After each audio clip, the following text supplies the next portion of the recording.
We're talking to Andrew Clifton today, who has recently received a Triad Award from HudUnLtd to explore a new project. Firstly, Andrew, do you want to tell us a little bit about your role here at the University of Huddersfield? Yeah, I'm a mental health nurse by background. I'm a senior lecturer in mental health nursing, and I've been a nurse for 20 years. I've worked in clinical practice, but for the last 5 to 7 years I've been a mental health researcher working on various projects at Nottingham University, Northumbria University and now at Huddersfield University. Do you want to tell us about this idea you've got for a new project then? Yeah, in the last probably 5 years in mental health, particularly for mental health service users, there's been a notion that in the past clinicians, mental health nurses, psychiatrists have probably been a bit too paternalistic in how we treated people with mental health problems. And the service user movement have become quite political and actually quite rightly have wanted to be involved in their care. And one of the notions that have come out, probably from North America, is this idea of recovery. And recovery is quite a difficult term to encapsulate, but I suppose there's 3 words that are often used to describe recovery, and that's usually about hope, giving people hope, rather than being pessimistic about what they can achieve, about also giving people control over their own lives, rather than saying that you're going to be controlled by a psychiatrist or a mental health nurse or another professional. And the final one is opportunity, giving people opportunity to actually achieve things, where in the past there was a lot of barriers around people achieving things with mental health problems. And I suspect many of those barriers came from people like myself, mental health professionals who thought we knew best.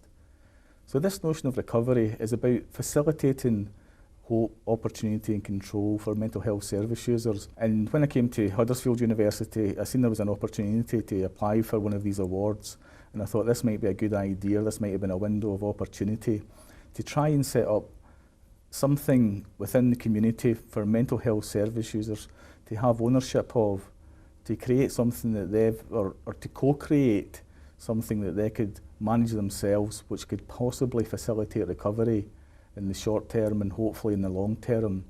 And again, a few of the ideas that I had thought about talking to colleagues and also looking about what's out there in other places are things like a recovery cafe, a recovery college, or even the notion of a recovery bus.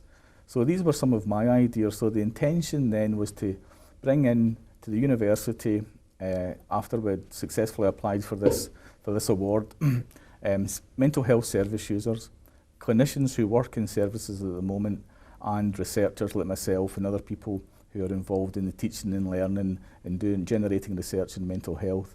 So as I say, the idea was to get people in, talk about their notion of recovery and what it meant to them, and then try and establish if it was possible and feasible, if we could then maybe take this to the next stage and try and establish a recovery cafe, college or recovery bus, but something that was based on around what people felt, where there was a gap, I suppose, because there are other recovery organisations and groups out in Huddersfield, particularly in Huddersfield, and maybe a few in Dewsbury and Wakefield. We also had the local mental health trust involved as well, and they were keen to be part of it. But again, they deliver services that a lot of mental health service users find, again, just going back to the kind of older days where they're a bit paternalistic and a bit too deterministic, and maybe they don't allow people to facilitate in the way they would like to.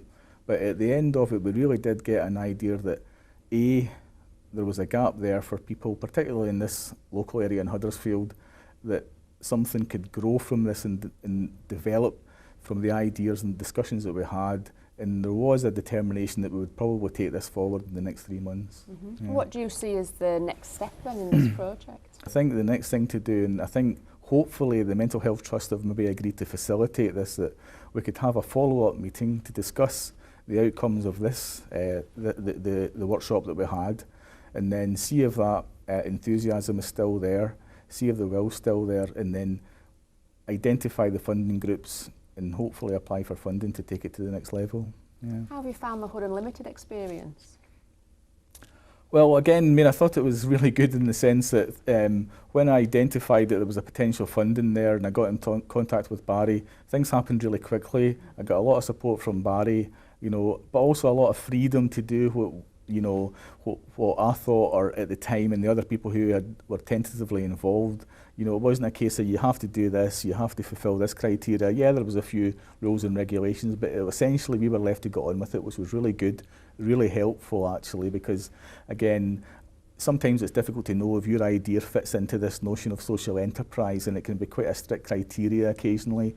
But again, that wasn't the problem. In fact, you know, in an ideal world, it would have been great to get a bit more money to do that. But certainly, it was a very smooth process from the start to finish.